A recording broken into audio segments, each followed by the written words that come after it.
جمعہ کے دن خواتین گھر پر یہ 4 رکعت نماز ضرور پڑھیں۔ اس نماز کے بہت زیادہ فضیلت اور بے شمار ثواب ہے۔ اس کی فضیلت خود نبی کریم رؤوف الرحیم صلی اللہ علیہ وآلہ وسلم نے بیان فرمائی۔ السلام علیکم ورحمۃ اللہ۔ سامعین مکرم، رمضان المبارک میں جمعہ کے دن خواتین گھر پر یہ 4 رکعت نماز ضرور پڑھیں۔ اس نماز کے بہت زیادہ فضیلت اور بے شمار ثواب ہے۔ اس کی فضیلت خود نبی کریم رؤوف الرحیم صلی اللہ علیہ وآلہ وسلم نے بیان فرمائی۔ خواتین کے لیے اس نماز کا اس لیے کہا جا رہا ہے کیونکہ خواتین پر جمعہ فرض نہیں ہوتا۔ اکثر مساجد میں خواتین کے لیے باقاعدہ نماز پڑھنے کا انتظام بھی نہیں ہوتا، اس لیے وہ گھر میں رہتی ہیں۔ رمضان کے بابرکت مہینے میں کیونکہ نوافل نماز پڑھنے کا بہت زیادہ شوق ہوتا ہے، اس لیے پھر جمعہ کے دن ظہر کی نماز کے ساتھ ساتھ یہ 4 رکعت خواتین نماز ضرور پڑھیں۔ یہ کون سی نماز ہے، اس کی فضیلت کیا ہے، نیت کیسے کرنی ہے، کتنی رکعتیں پڑھنی ہے اور پھر اس میں کیا پڑھا جانا ہے، اس ویڈیو میں یہ تمام باتیں آپ کے ساتھ بیان کی جا رہی ہیں۔ اس نماز کی فضیلت کے بارے میں ابن ماجہ میں روایت موجود ہے جس کے راوی حضرت عبداللہ ابن عباس ہیں۔ آپ فرماتے ہیں کہ نبی کریم رؤوف الرحیم صلی اللہ علیہ وآلہ وسلم نے اپنے پیارے چچا حضرت ابن عباس سے فرمایا، اے میرے چچا جان، کیا میں آپ کو ایک تحفہ نہ دوں؟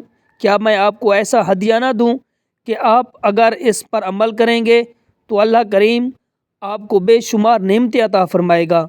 اس کی برکت سے اللہ کریم آپ کے گناہوں کو معاف فرما دے گا۔ حضرت ابن عباس نے عرض کی، یا رسول اللہ صلی اللہ علیہ وآلہ وسلم، ضرور بتائیں۔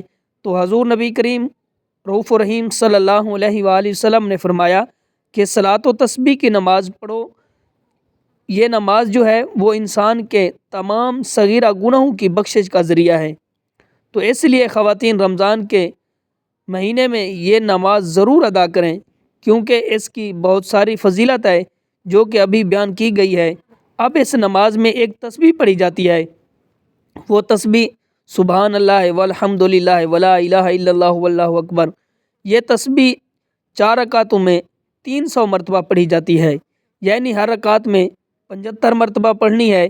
اس کی نیت کا طریقہ یہ ہے کہ بالکل آسان ہے کہ دل میں نیت کر لیں کہ میں نماز تسبیح پڑھ رہی ہوں اللہ کی رضا کے لیے، یہی کافی ہے۔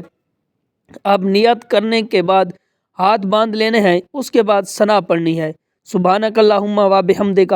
ثنا پڑھنے کے بعد آپ نے 15 مرتبہ پھر یہی تسبیح پڑھنی ہے، سبحان اللہ والحمد للہ ولا الہ الا اللہ واللہ اکبر۔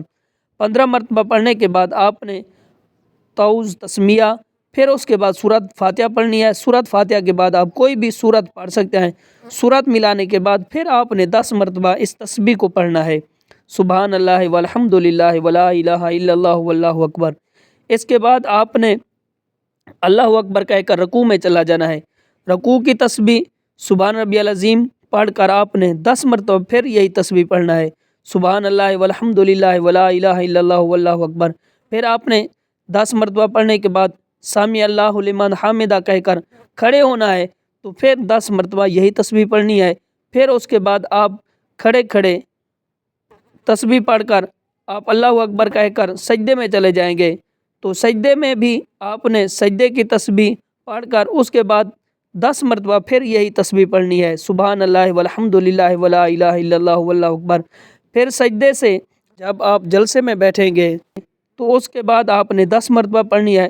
پھر دوسرے سجدے میں جب جانا ہے تو دوسرے سجدے میں بھی 10 مرتبہ پڑھنی ہے، تو اسی طرح ایک رکعت میں آپ 75 مرتبہ یہ تسبیح پڑھیں گے۔